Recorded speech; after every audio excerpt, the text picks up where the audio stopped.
राजस्थान के मैसूर शहर बीकानेर के पास एक गांव है बहगढ़, जहां जितनी रेत है उतना पानी भी, जहां जितने ताप के साथ सूरज चमकता है उतनी ही शीतलता के साथ वक्त बेवक्त चांद भी निकलता है।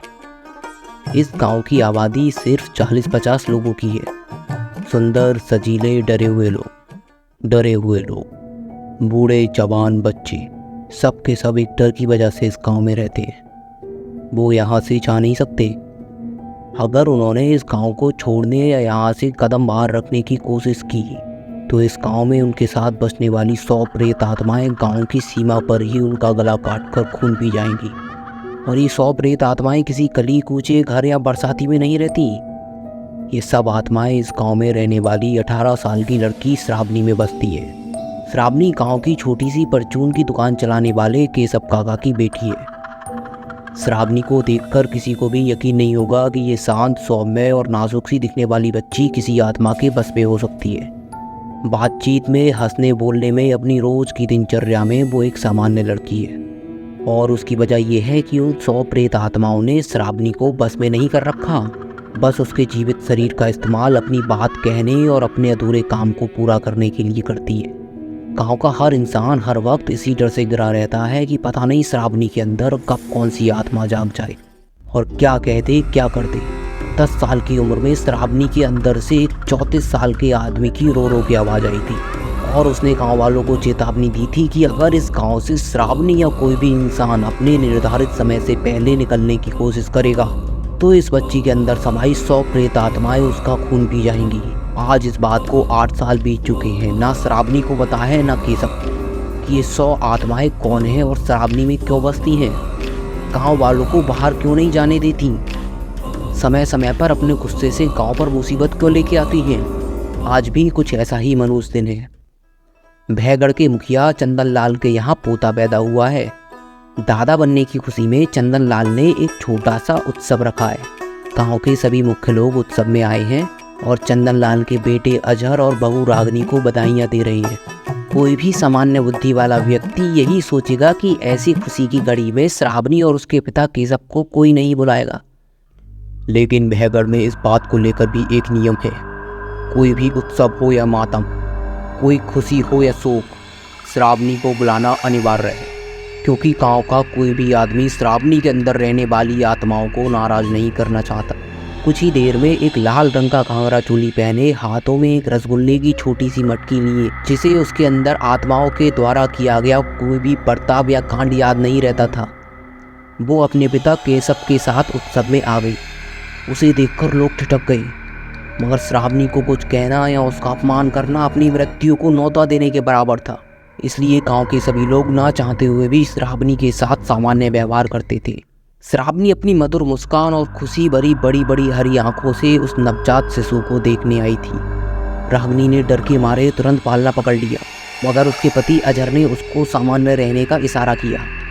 श्रावणी ने रसगुल्लों की मटकी रागनी को दी और बड़े प्यार से नवजात शिशु को देखने लगी। मगर शिशु को देखते देखते अचानक से उसकी मुस्कान बुझने लगी। उसकी हरी आंखें तूफान के बादलों की तरह खाली होने लगी।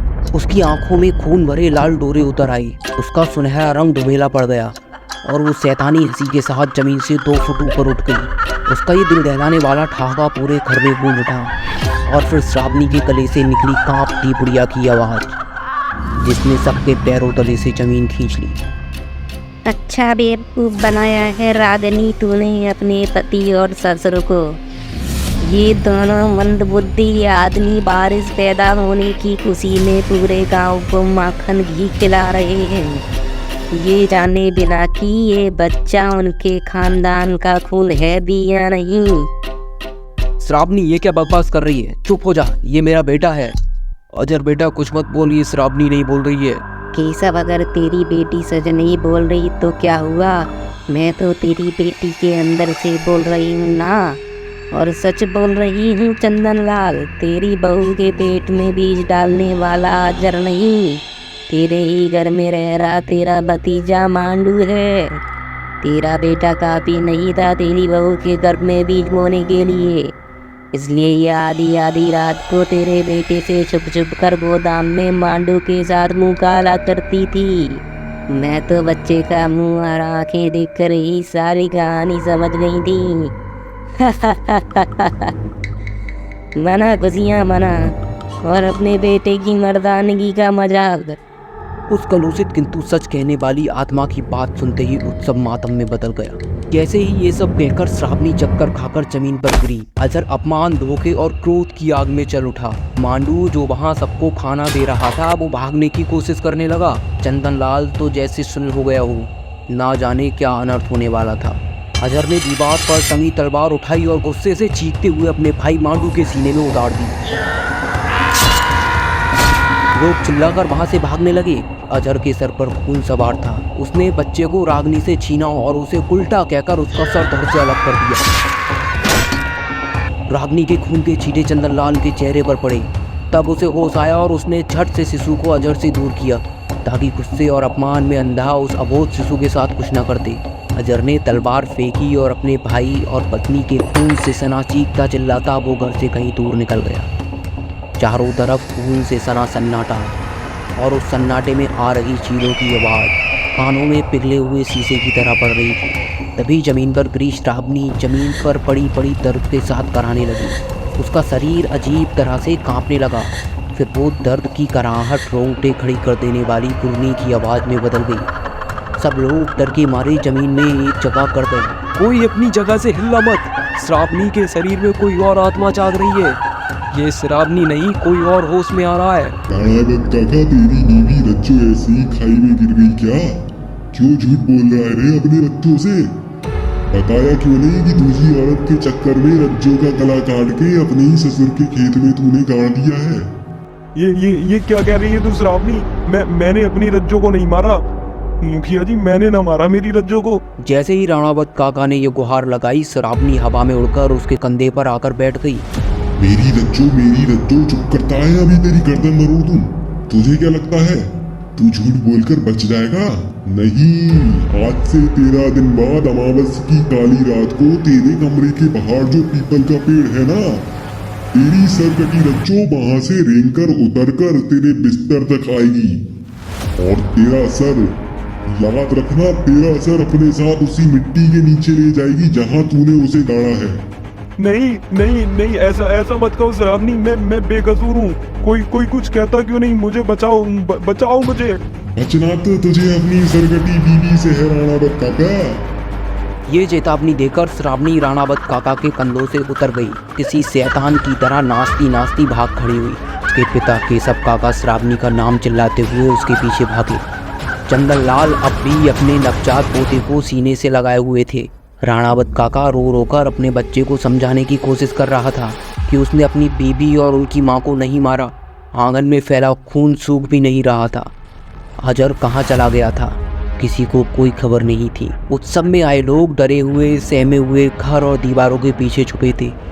श्रावणी के भीतर बसी आत्माओं ने कितना सच कहा और कितना झूठ ये तो वही जाने, मगर उसकी कथनी की वजह से जो अनहोनी हो चुकी थी वो किसी मुर्दा शरीर को भी झकझोर कर रख सकती थी।